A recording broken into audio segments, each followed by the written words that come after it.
வணக்கம். முருகப்பெருமானின் அருளால் இன்றினம் காணவிருப்பது திருப்புகழின் 46வது பாடல். காளனார் வெங்கொடு தூதர் பாசங்கொடு என் காளின் ஆர்த்தந்து உடன்கொடு போக காதலார் மைந்தரு தாயாரும் சுடுங்காணமே பின்தொடர்ந்து அலராமுன் சூளம் வாழ்த்தண்டு செஞ்சேவல் கோதண்டமும் சுடுதோளும் தடந்திரு மார்பும் தூயத்தாள் தண்டையுங் காண ஆர்வஞ்செயுந் தோகைமேல் கொண்டு முன்வருவேனும்.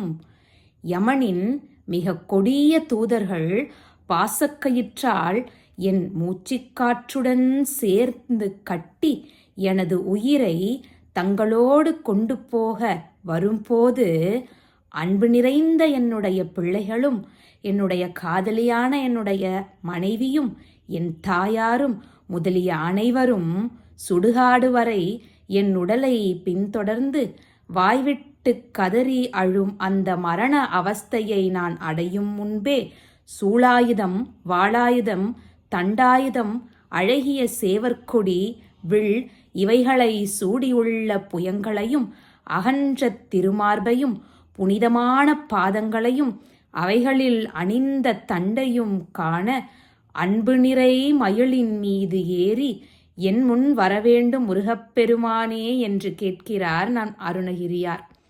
ஆழகாலம் பரன் பாலது ஆக அஞ்சிடுந் தேவர் வாழ அன்று உகந்து அமுது ஈயும் ஆரவாரஞ் செய்யும் வேளைமேல் கண் வளர்ந்து ஆதி மாயன்றன் நன் மறுக்கோனே.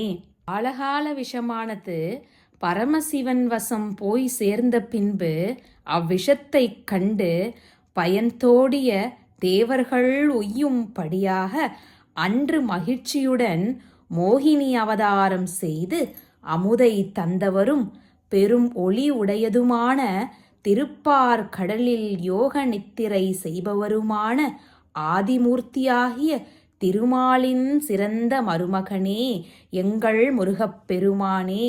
சாலிசேர் சங்கினம் வாவிசூழ் பங்கயம் சாரளர் செந்திளம் பதிவாழ்வே.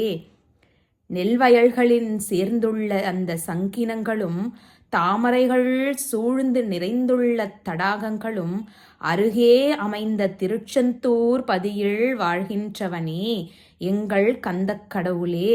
தாவுசூர் அஞ்சி முன் சாய வேகம்பெருந் தாரை வெளுந்திடும் பெருமாளே. போர்க்களத்தில் தாவி வந்த சூரன் முன்னாளில் பயந்து விழுமாறு வேகமான கூரிய வேளை செலுத்திய பெருமாளே என்று இந்த பாடலை நிறைவு செய்கிறார் நம் அருணகிரியார். நன்றி.